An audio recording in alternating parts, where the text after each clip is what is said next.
Paris, December 31st, 1876. A cold winter rain hammers against the windows of the mother house of the Daughters of Charity on Rue du Bac. Inside a modest room lit only by candlelight, an elderly nun lies dying. Her name is Catherine Labouré.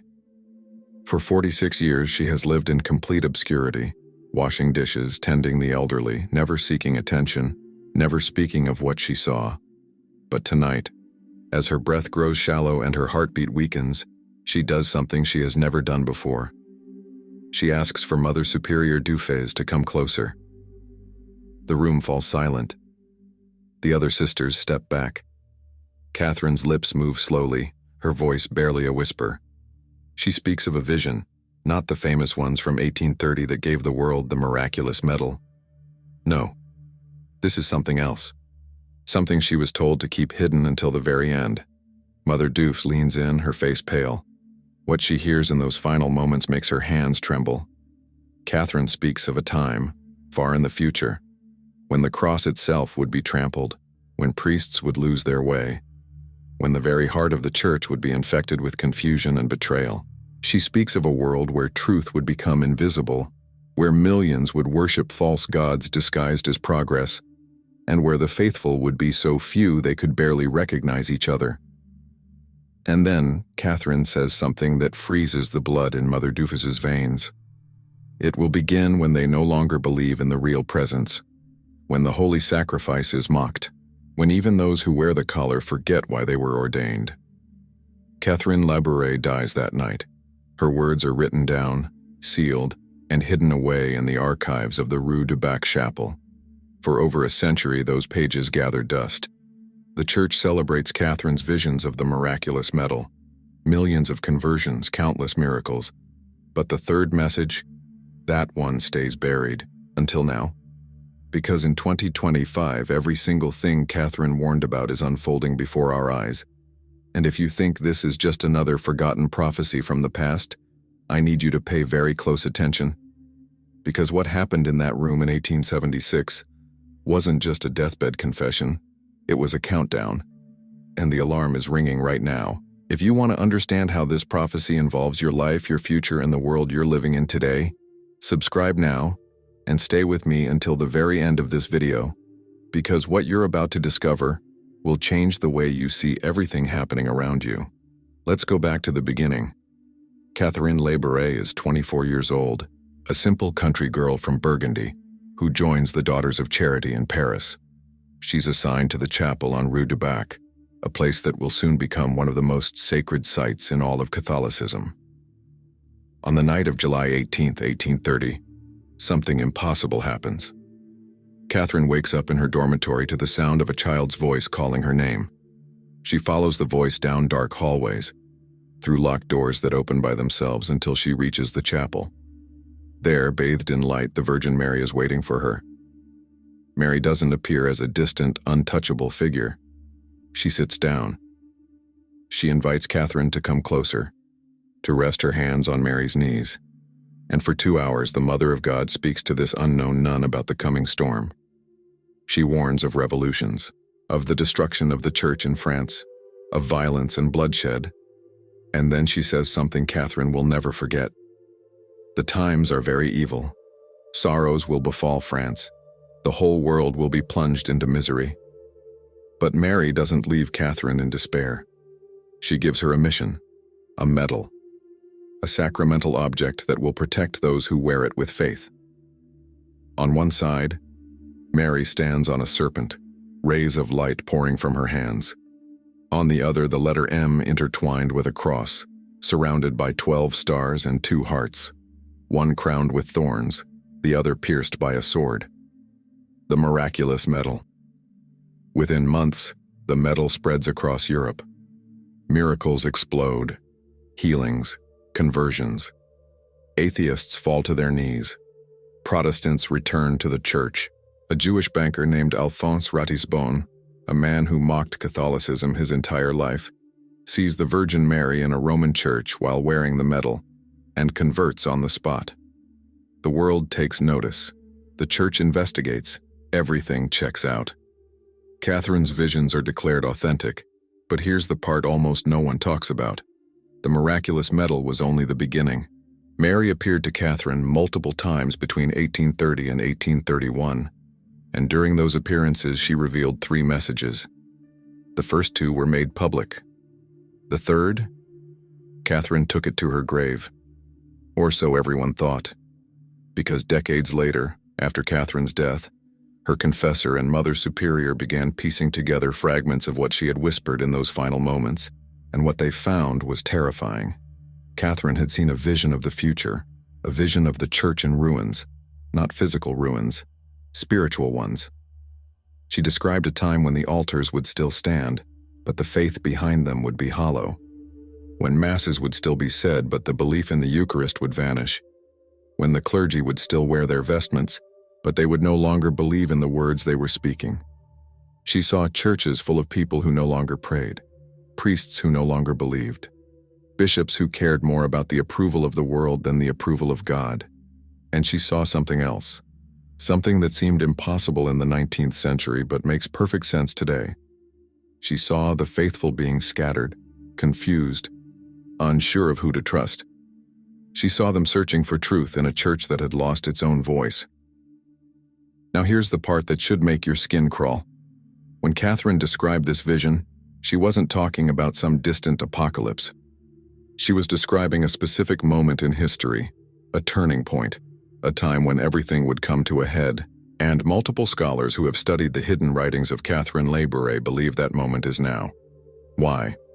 Let me show you. In the last 10 years, we've seen scandals rock the Catholic Church to its core, scandals so devastating that millions have walked away. We've seen entire dioceses declare bankruptcy. We've seen trust in church leadership collapse. We've seen priests, bishops, and cardinals exposed for living double lives. But it's not just scandal. It's something deeper. Polls show that nearly 70% of Catholics no longer believe in the real presence of Christ in the Eucharist. Read that again. 7 out of 10 Catholics don't believe that the bread and wine become the actual body and blood of Jesus during Mass. That's not just a loss of faith. That's the fulfillment of what Catherine saw.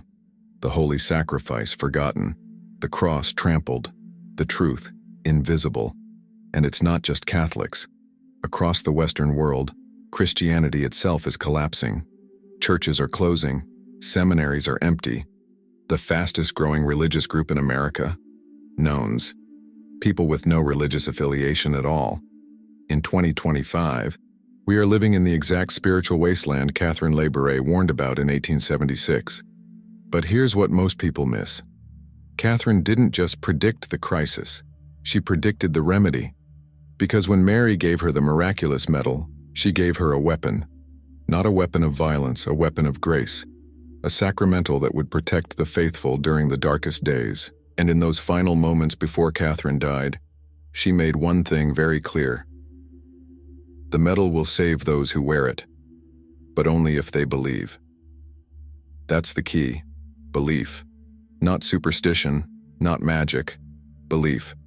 Because the medal isn't a good luck charm. It's a sign that you still belong to God, that you still trust in the intercession of the Virgin Mary, that you refuse to surrender to the spiritual chaos swallowing the world whole. And in 2025, that's exactly what millions are doing. They're returning to the medal, they're returning to prayer, they're returning to the rosary. Because deep down, they sense what Catherine saw 150 years ago.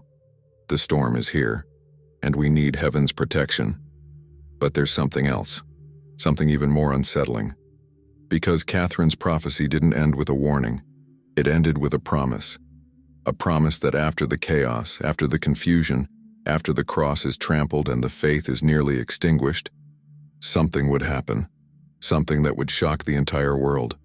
A purification, a cleansing, a moment when God would intervene in human history so powerfully that no one could deny it.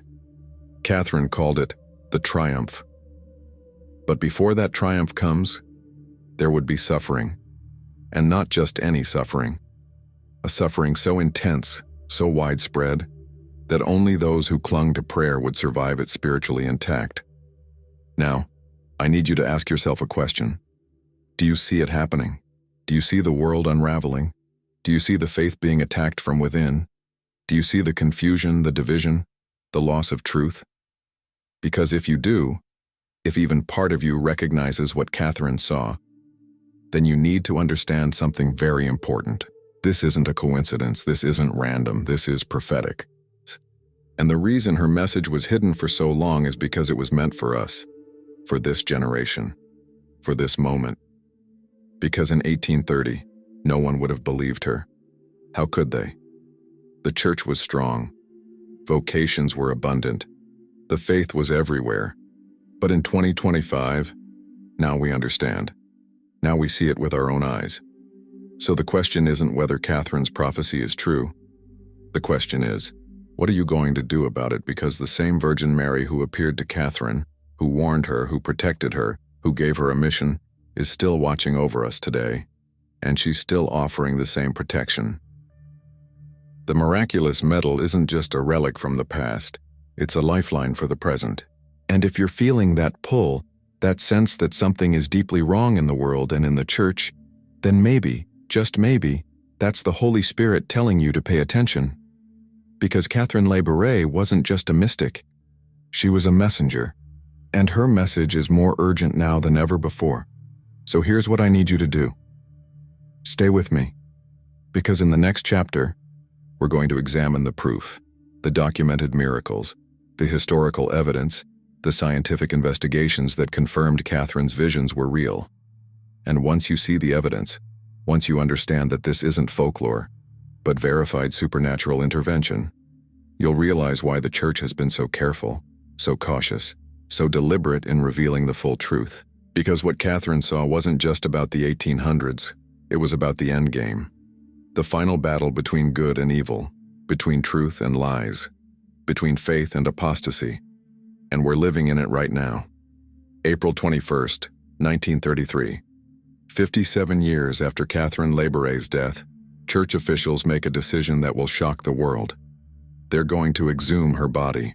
It's a standard procedure in the canonization process. The church needs to verify the remains, document everything, follow protocol. But when they open the coffin in the chapel on Rue du Bac, something happens that no one was prepared for. The body hasn't decayed. Not partially, not mostly, completely incorrupt. Her skin is still supple. Her eyes, though slightly sunken, are still intact. Her hands, the same hands that touched the Virgin Mary's knees in 1830, look as though she died yesterday, not over half a century ago. The doctors present are stunned into silence. This isn't mummification. There were no preservation techniques used. The coffin wasn't sealed with any special materials. She was buried in ordinary earth, in ordinary conditions. And yet, there she is, incorrupt, untouched by the natural process of death. One of the examining physicians, Dr. Harrison, writes in his official report, "The state of preservation is absolutely inexplicable by natural means. The body shows no signs of artificial preservation whatsoever. This defies all known medical science." Today you can still see Catherine Labouré. Her body rests in a glass reliquary in the chapel of Our Lady of the Miraculous Medal in Paris. Millions have visited, millions have prayed before her, and millions have left with the same question: how? But here's what makes this even more unsettling. Catherine isn't the only one. Because when you start digging into the history of incorrupt saints, saints whose bodies refuse to decay, a pattern emerges. And it's a pattern the church has documented, investigated, and verified for centuries. Saint Bernadette Soubirous, who saw the Virgin Mary at Lourdes, incorrupt. Saint John Vianney, the curé of Ars, incorrupt. Saint Vincent de Paul, founder of Catherine's own religious order, incorrupt. These aren't legends, these are bodies you can visit today. Bodies that have been examined by doctors, scientists, and skeptics, and none of them can explain it. But Catherine's incorruption isn't just a miracle, it's a sign. Because in the Catholic tradition, the incorruption of a saint's body is understood as God's seal of approval. It's his way of saying, this person spoke the truth, this person lived in holiness, and what they said, what they saw, was real. So when Catherine's body was found intact, it wasn't just a wonder, it was confirmation. Everything she said about the miraculous medal, true. Everything she described in those apparitions, verified. And everything she whispered on her deathbed about the future of the church, that suddenly became a lot harder to dismiss. But the incorrupt body is only the beginning, because the real proof of Catherine's prophecy isn't in her tomb, it's in the miracles. Let's talk about Alphonse Ratisbonne. January 20th, 1842, Rome. Alphonse is a 28-year-old Jewish banker from Strasbourg. He's wealthy, educated, and aggressively anti-Catholic. He mocks the church openly. He considers Christianity a superstition for the weak-minded. But his friend, Baron de Bussière, is a devout Catholic. And one day, as a kind of joke, the Baron challenges Alphonse to wear the miraculous medal and pray the Memorare, a simple prayer to the Virgin Mary. Alphonse laughs it off, but to humor his friend, he agrees. He puts on the medal. He recites the prayer mockingly, without any belief whatsoever. A few days later, Alphonse is walking through Rome with the Baron. They stop at the church of Sant'Andrea delle Frate, so the Baron can make funeral arrangements for a deceased friend. Alphonse, bored, wanders around the church alone. And then it happens. He sees her. The Virgin Mary appears to him in a side chapel, exactly as she appeared to Catherine Labouré. Same posture, same rays of light, same overwhelming presence. Alphonse, the hardened atheist, collapses to his knees. Tears pour down his face. He can't speak. He can't move. He's completely undone. When the Baron finds him minutes later, Alphonse is a different man. He's sobbing, trembling, whispering over and over, "I saw her. I saw her." Within weeks, Alphonse Ratisbonne converts to Catholicism. Not just converts, he becomes a priest. He dedicates the rest of his life to serving God, and eventually founds a religious congregation in the Holy Land. The church investigates the event exhaustively. Witnesses are questioned. Documents are examined. Medical professionals evaluate Alphonse's mental state. Conclusion? It's a genuine miracle, no natural explanation. Supernatural intervention. And here's the critical detail. The only thing Alphonse was wearing when it happened was the miraculous medal. Now you might think, okay, that's one dramatic story, but is that really proof? Fair question, so let's keep going. By 1836, just 6 years after Catherine's visions, over 1 million miraculous medals had been distributed.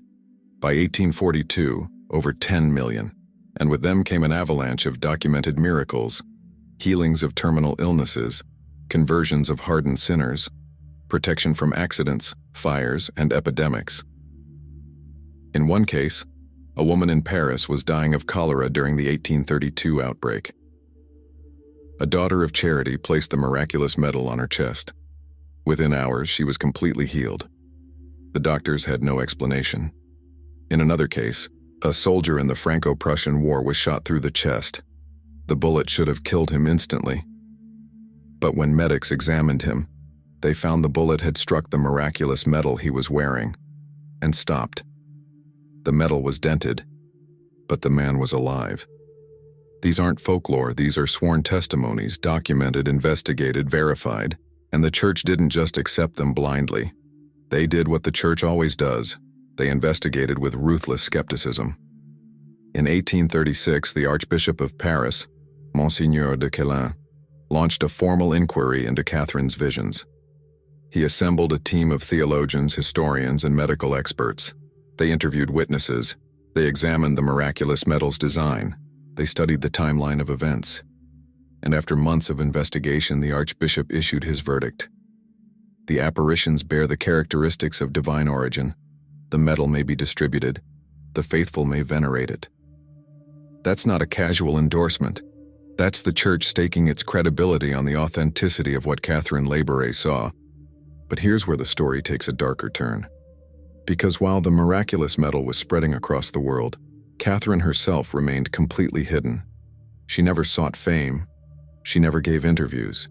She never toured churches showing people where the Virgin Mary stood. In fact, for 46 years, almost no one even knew she was the visionary. She worked in obscurity at the Hospice d'Enghien in Paris, caring for the elderly and sick. She scrubbed floors. She changed bedpans. She served meals.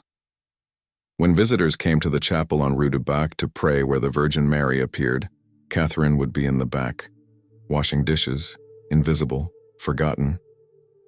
Why? Because she understood something most people today have forgotten. True holiness doesn't seek attention. It seeks God. But there was another reason for Catherine's silence. A reason that wouldn't become clear until after her death. She was protecting the third message. See, the Virgin Mary gave Catherine 3 distinct revelations during those apparitions.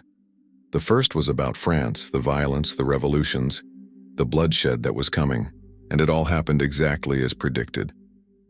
The second was about the miraculous medal itself, the design, the prayers, the promise of protection for those who wore it.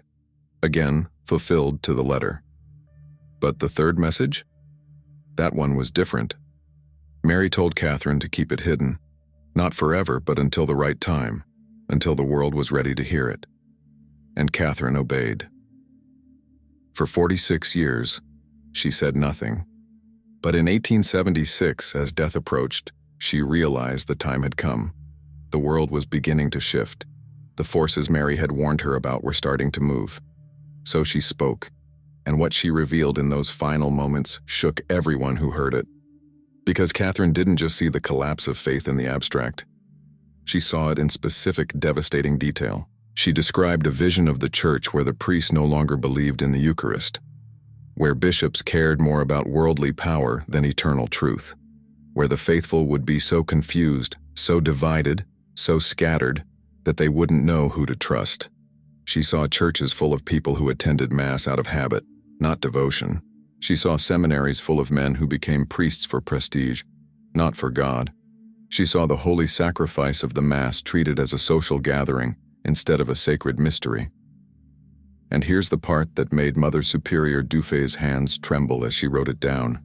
Catherine said this collapse wouldn't come from outside the church. It would come from within.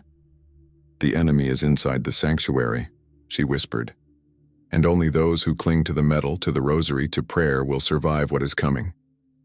Now, in 1876, this sounded apocalyptic, impossible. The church was strong, vocations were high, the faithful were devoted. But in 2025, look around. Priests openly denying core doctrines. Bishops blessing what the church has always condemned. Cardinals contradicting each other in public. Entire parishes abandoning traditional liturgy and teaching. Confusion everywhere. Catherine saw this. In 1830, almost 200 years before it happened. And here's the proof that should terrify you. She wasn't the only one. In 1858, just 28 years after Catherine's apparitions, the Virgin Mary appeared again, this time to a 14-year-old girl in Lourdes, France. Her name was Bernadette Soubirous. Mary's message to Bernadette? Pray, do penance. A great chastisement is coming. In 1917, Mary appeared again, this time in Fatima, Portugal, to 3 shepherd children. Her message? Pray the rosary. Wars will come. Russia will spread its errors, the church will suffer, but in the end, her immaculate heart will triumph. In 1961, Mary appeared in Garabandal, Spain. Same warning, same urgency, same message. The church is about to enter its darkest hour.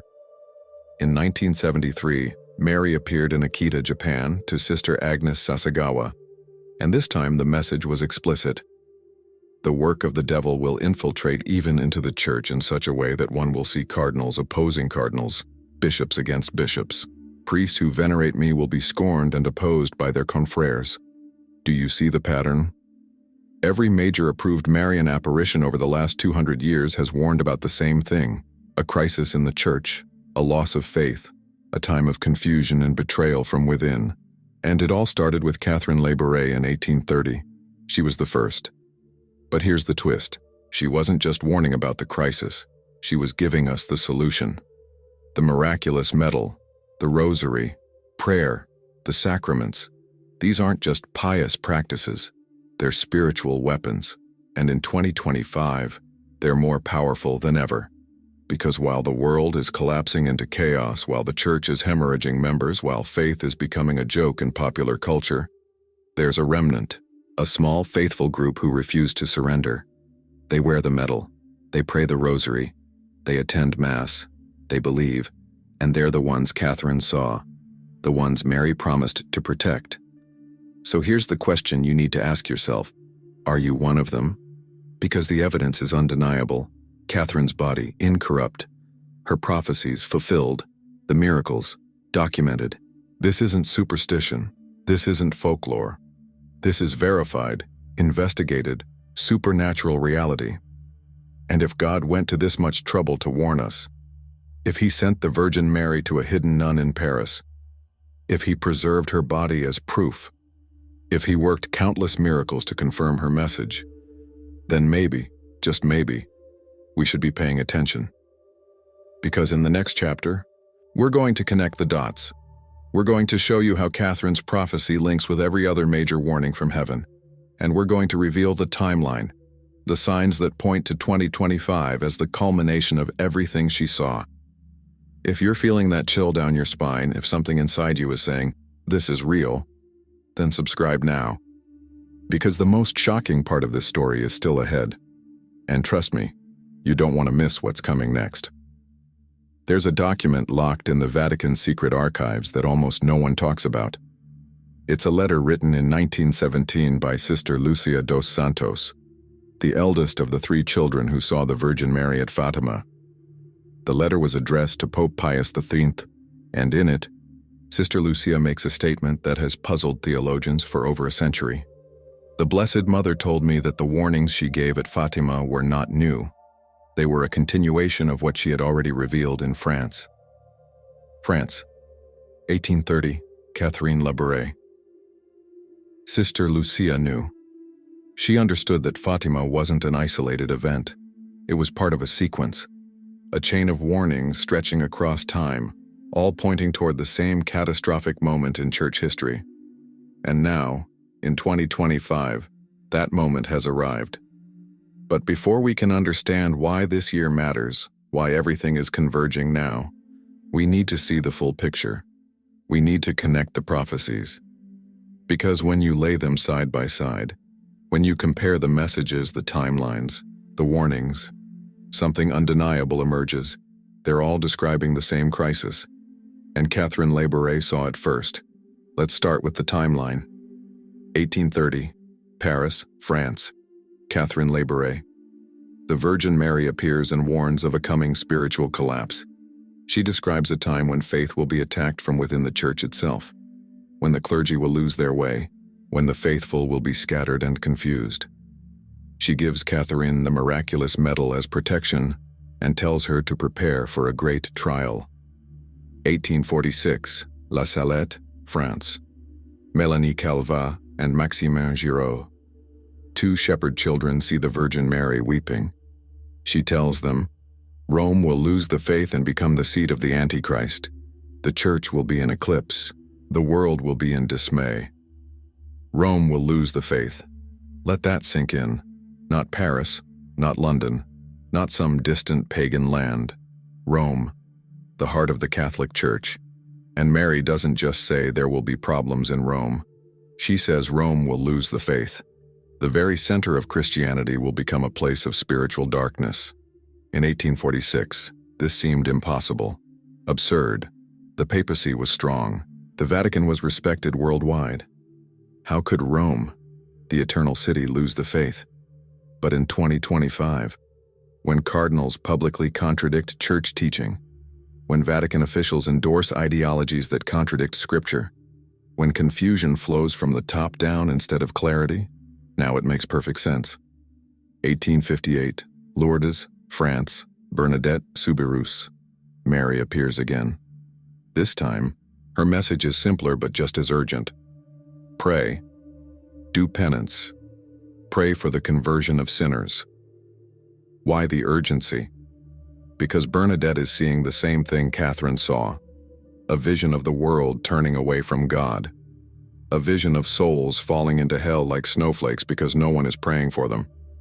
And here's the key detail.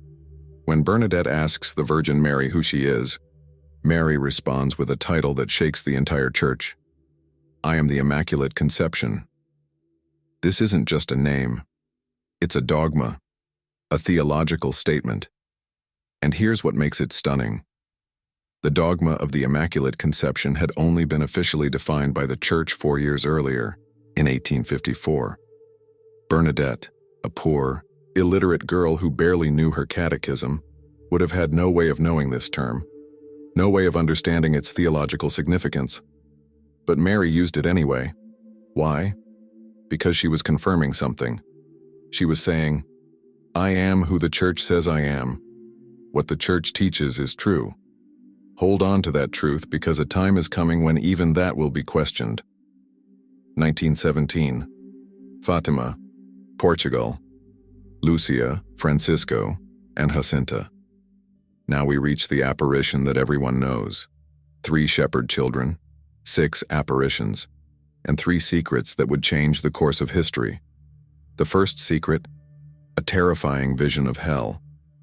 Lucia later described it as seeing a sea of fire filled with demons and souls in torment, shrieking in pain and despair. The second secret, a warning that if humanity didn't repent, a second, and worse, world war would break out, and that Russia would spread its errors throughout the world, causing wars and persecutions of the Church. In 1917, Russia was a Christian nation under the Tsar. Communism hadn't taken over yet. But within months of the Fatima apparitions, the Bolshevik Revolution erupted. Atheistic communism seized control, and over the next 70 years Russia did exactly what Mary predicted. It spread its godless ideology across the globe, leading to the deaths of over 100 million people. But the third secret? That's where things get disturbing. For decades, the Vatican refused to release it. When it was finally published in 2000, it described a vision of a bishop dressed in white, presumably the Pope, being killed by soldiers amid the ruins of a destroyed city. Many believe this referred to the assassination attempt on Pope John Paul II in 1981. And maybe it did. But here's what almost no one talks about. Sister Lucia herself said the third secret wasn't just about a physical assassination attempt. It was about something much worse. It was about an apostasy. A great falling away from the faith that would begin at the highest levels of the Church. In a 1957 interview, before the third secret was officially released, Sister Lucia was asked why the secret couldn't be revealed yet. Her response? Because it would be too terrible, people would panic. The crisis it describes hasn't fully arrived yet. But notice what she said, hasn't fully arrived yet. Not will never arrive, not might arrive. Hasn't fully arrived yet. Meaning she knew it was coming, and she knew we'd recognize it when it did. 1961, Garabandal, Spain. 4 children. Mary appears again. This time she gives an even more explicit warning. Many cardinals, many bishops, and many priests are on the road to perdition, and with them they are taking many souls. Read that again. Cardinals, bishops, priests, on the road to perdition, taking souls with them. This isn't about bad Catholics in the pews. This is about bad shepherds leading the flock astray. And Mary warns that a great chastisement is coming, not as punishment, but as purification, a moment when God will intervene to cleanse the Church and separate the wheat from the chaff. She also gives a timeline. She says that after a period of great confusion, there will be a warning, a supernatural event visible to the entire world, followed by a miracle, and then, if humanity still doesn't repent, a chastisement. Now the Church hasn't officially approved Garabandal yet, but here's the thing. The local bishops haven't condemned it either, and multiple popes, including Pope Paul VI and Pope John Paul II, received the visionaries privately and took their messages seriously. 1973, Akita, Japan. Sister Agnes Sasagawa. This is the one that should make your blood run cold. On October 13th, 1973, the exact anniversary of the final apparition at Fatima, a wooden statue of the Virgin Mary begins weeping in a convent in Akita, Japan. Not once, not twice. 101 times over the course of several years. The tears are collected and analyzed. They're real human tears. No natural explanation.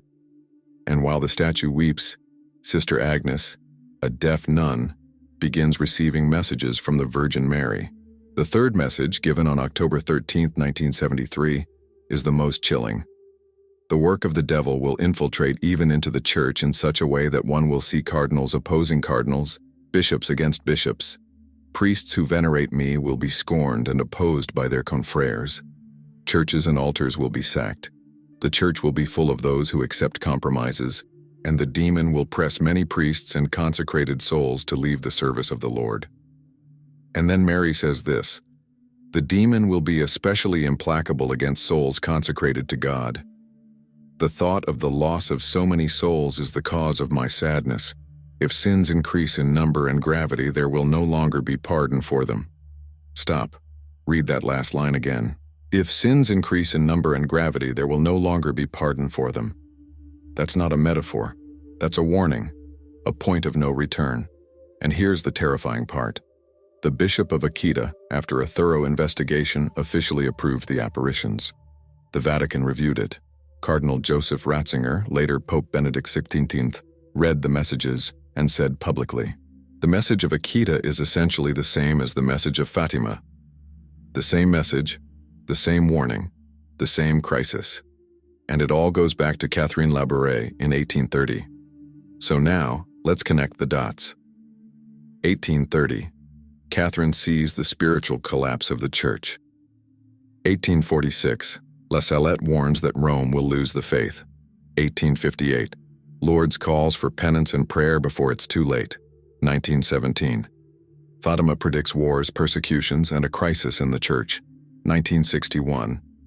Garabandal warns that many bishops and priests are leading souls to hell.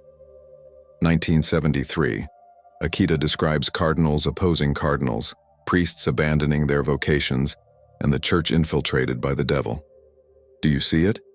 Every single apparition is describing the same event, the same crisis, the same spiritual war, and all of them end with the same promise.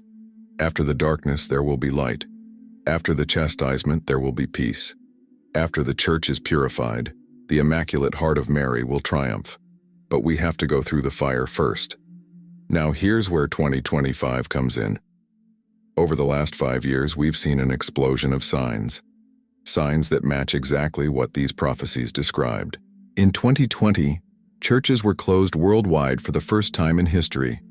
The Mass, the holy sacrifice, was forbidden. Priests couldn't give the sacraments. The faithful were locked out. In 2021, we saw bishops and cardinals publicly contradicting each other on fundamental moral issues. Not minor theological debates. Core doctrines, marriage, life, the nature of sin itself. In 2022, scandals continued to erupt. Financial corruption, abuse cover-ups, resignations. In 2023, entire dioceses began approving blessings for relationships the Church has always condemned, not quietly, publicly, proudly. And in 2024, we saw priests and bishops openly questioning the real presence of Christ in the Eucharist, the very foundation of Catholic faith. Now, in 2025, the confusion is complete. Catholics don't know who to trust. Parishes are split. Families are divided. The faithful are scattered. Exactly as Catherine saw, exactly as Akita warned, exactly as Fatima predicted. But here's the part most people miss. This isn't the end. This is the turning point. Because every one of these apparitions ends with the same message. The Immaculate Heart of Mary will triumph. The Church will be purified. The faith will be restored. But only after the faithful endure the trial. And the trial is now. So the question is, are you ready? December 30th, 1876. Catherine Labouré has less than 24 hours to live. Her body is failing, but her mind remains sharp. The sisters gather around her bed praying softly, expecting her to slip away peacefully into eternity. But Catherine isn't at peace yet. There's something she needs to say. Something she's carried for 46 years, a weight so heavy that even now on the edge of death, Her voice trembles as she prepares to speak. Mother Superior Dufez leans close. The room goes silent, and Catherine begins. She speaks of the apparitions, not the public ones, not the miraculous medal, but the hidden vision, the one Mary told her to keep secret until the appointed time. She describes what she saw that night in 1830, when the Virgin Mary appeared in tears. Not just tears of sorrow, but tears of warning. Mary showed Catherine a vision of the future church, a church in ruins not from external enemies but from betrayal within. Catherine saw priests celebrating Mass without faith. She saw bishops more concerned with political power than with souls. She saw altars abandoned, confessionals empty, and the faithful wandering like sheep without a shepherd. But that wasn't the worst part. The worst part was what Mary told her about why this would happen. When the love of God grows cold, Mary said, when the holy sacrifice is no longer understood, when the priesthood forgets its sacred calling, then the enemy will enter, and he will enter through those who were supposed to guard the door. Catherine saw the mechanism of the collapse. It wouldn't be a dramatic invasion. It wouldn't be armies or persecutions. It would be a slow, quiet apostasy, a gradual replacement of truth with compromise, of holiness with comfort, of sacrifice with self-interest. And the terrifying part? Most people wouldn't even notice it happening. They would still go to church, still call themselves Catholic, still receive the sacraments, but it would all be empty, hollow. A faith without power, because it was a faith without belief. Mother Dufez writes furiously, her hand shaking. She asks Catherine, "When will this happen? How will we know?" Catherine's answer is chilling. You will know because the children will no longer be taught the faith, because the religious will abandon their habits and their convictions, because the Mass will be changed to please the people instead of to honor God, and because even those who should defend the truth will remain silent out of fear. Then Catherine says something that makes Mother Dufez drop her pen. But the Blessed Mother made me a promise. She told me that no matter how dark it becomes, there will always be a remnant, a small group of faithful souls who refuse to surrender. And through them, through their prayers, through their suffering, the church will be saved. Catherine dies the next day. Her words are sealed in the archives, and for over a century they remain hidden, until now. Because in 2025, every single thing Catherine described is unfolding in real time. And the remnant she spoke of, they're waking up. Let's talk about what Catherine saw that most people still don't understand. She wasn't just predicting a crisis in the church, she was explaining the spiritual mechanism behind it. And once you understand this mechanism, everything happening today makes perfect sense. Here's how it works. Step 1. The loss of the sacred. Catherine saw a time when Catholics would stop believing in the real presence of Christ in the Eucharist, when the Mass would become a community gathering instead of a holy sacrifice, when the transcendent would be replaced by the comfortable. And that's exactly what's happened. In 2019, a Pew Research study revealed that 69% of American Catholics don't believe the bread and wine become the actual body and blood of Christ.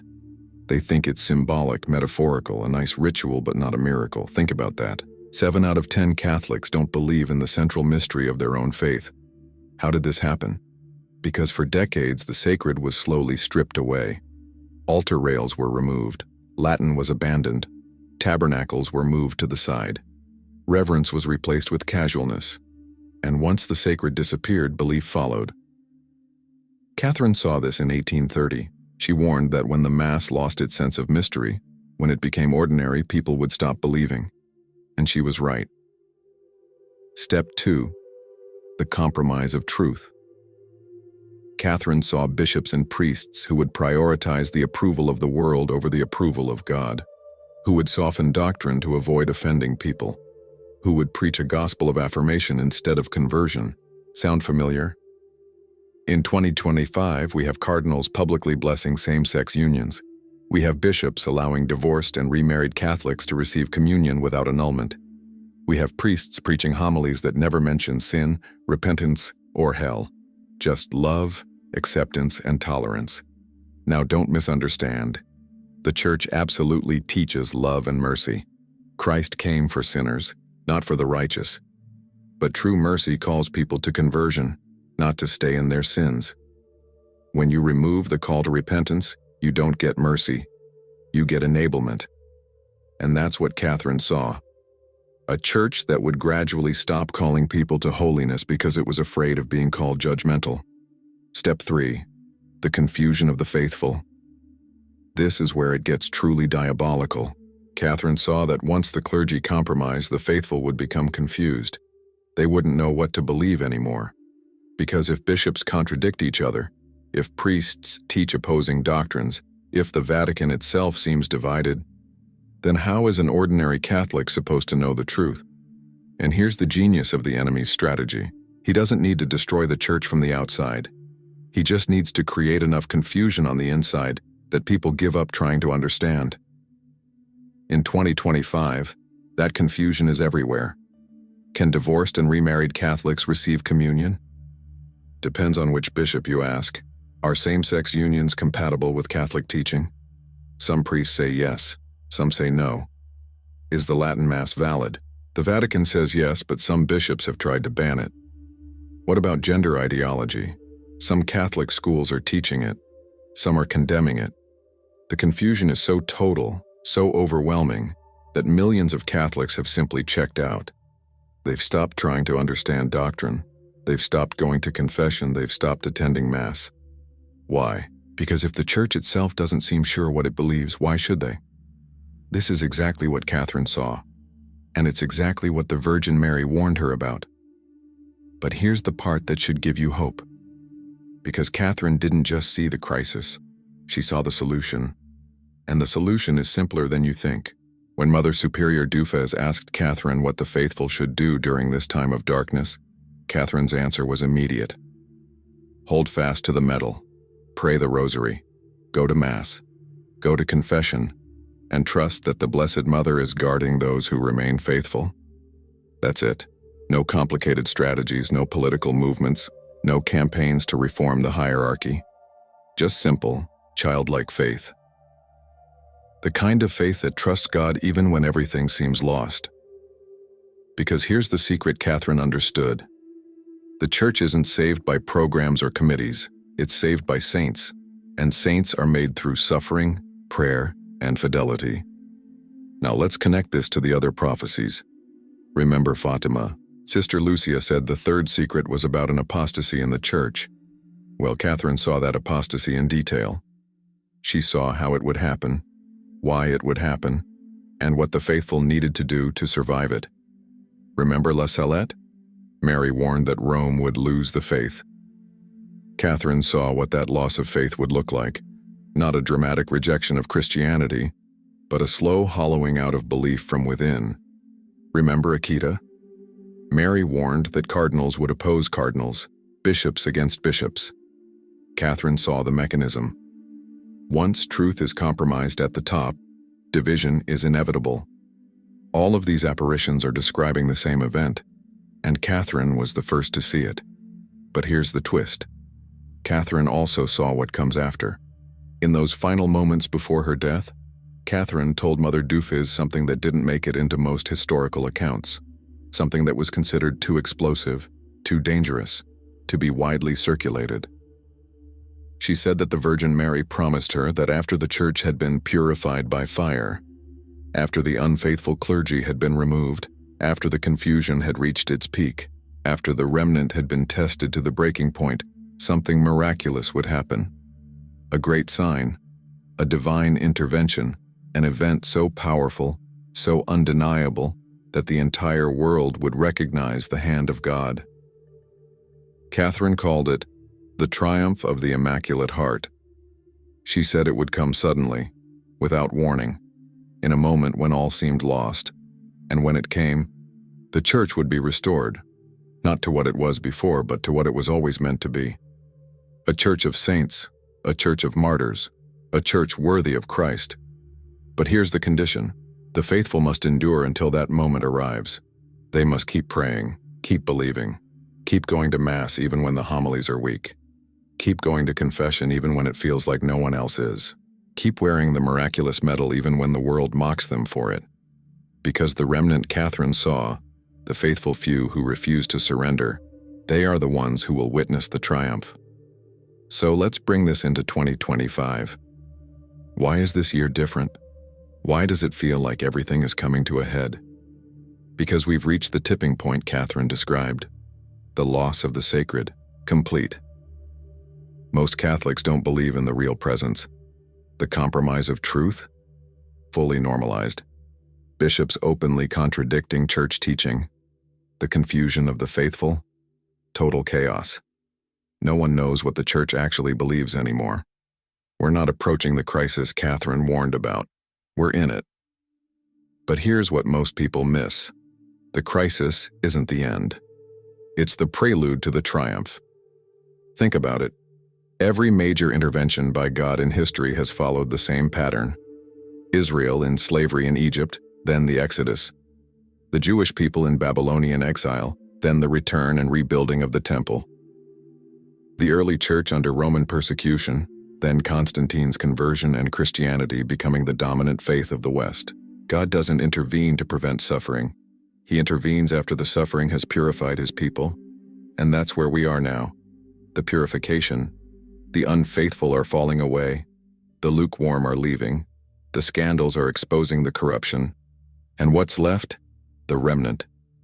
The ones who still believe. The ones who still pray. The ones who still trust that Christ's promise, "The gates of hell shall not prevail against the church," is true. Catherine saw you. She saw this generation. She saw the faithful remnant who would live through the darkest period in church history and emerge on the other side. And the Virgin Mary gave her a message specifically for you. Do not be afraid. I am with you. The medal will protect you. The rosary will sustain you. And in the end, my immaculate heart will triumph. So here's what you need to do. First, if you don't have a miraculous medal, get one. Not as a superstition, not as a good luck charm, but as a sign of your faith, a sign that you trust in the intercession of the Virgin Mary. Have it blessed by a priest. Wear it. And when the confusion gets overwhelming, when you're tempted to give up, when you wonder if any of this is real, touch that medal. Remember, Catherine. Remember that God has never abandoned his church, and he's not going to start now. Second, pray the rosary. Every day if you can, once a week at minimum. Why? Because the rosary isn't just a prayer, it's a weapon. Every single approved Marian apparition has emphasized the rosary. Lourdes, Fatima, Akita, all of them. The enemy fears the rosary because it brings down grace. And grace is what changes hearts. Grace is what converts sinners.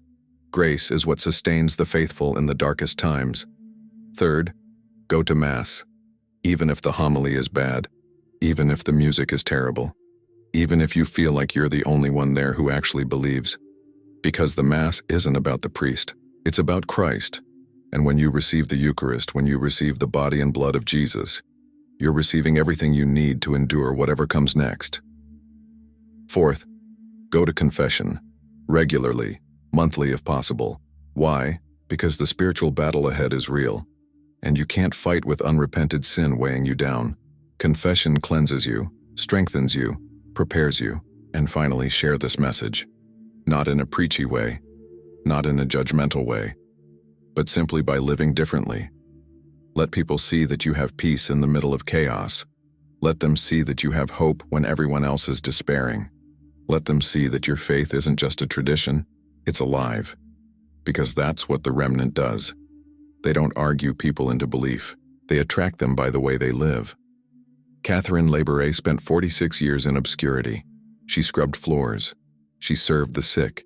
She never sought recognition. But her legacy? Over 1 billion miraculous medals distributed worldwide. Countless conversions. Innumerable miracles. And a prophecy that has guided the church through its darkest hour. She didn't do it through fame. She did it through faithfulness. And that's the final lesson of her life. In the end, it's not the famous who change the world. It's the faithful, the quiet ones, the hidden ones, the ones who keep praying when everyone else has stopped, the ones who keep believing when belief seems foolish. The ones who keep going to Mass when the churches are empty. Those are the ones who will witness the triumph. And if you've made it to the end of this video, if something inside you is stirring, if you feel that pull toward something deeper, something truer, then maybe you're part of that remnant. Maybe Catherine saw you too. So don't be afraid. The darkness is real, but the light is coming. And when it comes, you'll be ready. If this story has moved you, if it's opened your eyes to what's really happening in the church and in the world, then do me a favor. Subscribe to this channel, like this video, and share it with someone who needs to hear it. Because the message Catherine Labouré received in 1830 wasn't just for her generation, it was for ours. And it's not too late. The Virgin Mary is still interceding. Christ is still present in the Eucharist. The Church is still the bride of Christ, even when she's suffering, even when she's being purified. And you, yes, you, have a role to play in what comes next. So wear the medal, pray the rosary, stay faithful, because in the end, the Immaculate Heart of Mary will triumph, and you're going to be there to see it.